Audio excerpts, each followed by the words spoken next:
नई घोषणाएं हैं उनके बारे में मैं आपको बता देती हूँ। छत्तीसगढ़ की माताओं बहनों के लिए महतारी न्याय योजना लागू कर रहे हैं। इसमें प्रति सिलेंडर के रिफिल करने के लिए, मतलब जब आप फिर से भरने के लिए ले जाएंगे सिलेंडर को, तो आपको 500 रुपये की सब्सिडी घर की महिला के बैंक के खाते में सरकार द्वारा सीधे डाले जाएंगे ये पैसे। कांग्रेस सरकार बनते ही प्रदेश के तकरीबन 50,63,000 उपभोक्ताओं में से 42 लाख उपभोक्ताओं को जिनकी मासिक खपत 200 यूनिट बिजली से कम है, उनका बिजली बिल पूरा माफ होगा। बाकी 7,63,000 उपभोक्ताओं को 200 यूनिट तक बिजली मुफ्त मिलेगी। महिलाओं द्वारा संचालित स्वयं सहायता समूह के कर्ज को माफ किया जाएगा और महिलाओं द्वारा सक्षम योजना अंतर्गत लिए गए ऋण को भी माफ किया जाएगा। 700 नए ग्रामीण औद्योगिक पार्क बनाए जाएंगे। आज तक 300 है, 700 नए बनाए जाएंगे ताकि इनकी कुल संख्या 1000 हो जाएगी। राज्य के सभी 6000 सरकारी हायर सेकेंडरी और हाई स्कूल को स्वामी आत्मानंद इंग्लिश और हिंदी मीडियम स्कूलों में अपग्रेड किया जाएगा। सड़क दुर्घटना और अन्य आकस्मिक दुर्घटनाओं में छत्तीसगढ़ निवासियों को निःशुल्क स्वास्थ्य सुविधा मिलेगी। परिवहन व्यवसाय से जुड़े 6000 से अधिक वाहन मालिकों के 2018 तक से 726 करोड़ राशि के बकाया मोटरयान टैक्स ब्याज के कर्ज की माफी हो जाएगी। सरकार बनते ही किसानों से तिलहन को भी MSP में खरीदा जाएगा। महात्मा गांधी जी आज़ादी की लड़ाई के समय बिलासपुर आए थे।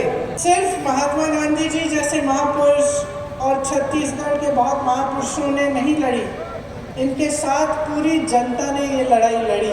जहाँ से उन्होंने भाषण दिया, जहाँ वो बैठे थे, तो हम लोग इकट्ठे रहते थे।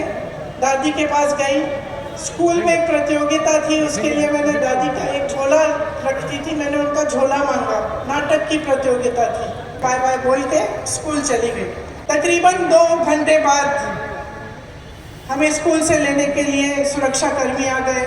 अचानक हमें घर ले गए। हमें मालूम नहीं था, राहुल को और मुझे, कि क्या हुआ। मैं 12 साल की थी, वो 14 साल का था। घर आए, गाड़ी से उतरे तो ज़मीन पे खून के बड़े बड़े धब्बे थे। अंदर गए, माता पिता नहीं थे। पता चला कि दादी की हत्या की गई है। हमारी दादी, जो सिर्फ हमारी दादी नहीं थी, महान शख्सियत थी। हिंसक घटना घटी हमारे साथ। हमारी दादी माँ समान थी। ऐसी देशभक्ति की भावना उन्होंने हमारे दिलों में डाली होगी कि 1 सेकंड के लिए, 1 मिनट के लिए हमारी इस देश में आस्था नहीं टूटी। इसी तरह की घटना मेरे पिता के साथ घटती है और मैं अपने पिता का छलनी शरीर, खून से लथपथ शरीर घर लाती हूँ। फिर भी मेरी इस देश में आस्था नहीं टूटी। देशभक्ति कम नहीं होती, बढ़ती चली जाती। जब हम इंदिरा जी की बात करते हैं, नेहरू जी की बात करते हैं, राजीव जी की बात करते हैं, तो हमारी आलोचना करने वाले एकदम से परिवारवाद की बात उठाते हैं। परिवारवाद नहीं है, ये देश के प्रति एक भक्ति है जो टूट नहीं पा रही। जब आप अपना समर्थन किसी एक राजनीतिक दल को देते हैं, तो अच्छी तरह से पहचानिए कि उस राजनीतिक दल का मकसद क्या है। क्या उनके नेताओं के दिलों में आपके लिए वही आस्था है कि नहीं? क्या देशभक्ति सचमुच है या सिर्फ कहने के लिए है, दिखाने के लिए है? छत्तीसगढ़ में जो सरकार है, भूपेश बघेल जी मुख्यमंत्री हैं, उन्होंने किस तरह से आपके प्रदेश को केंद्र की सरकार की कुनीतियों से बचाया है और आपको बचाया है।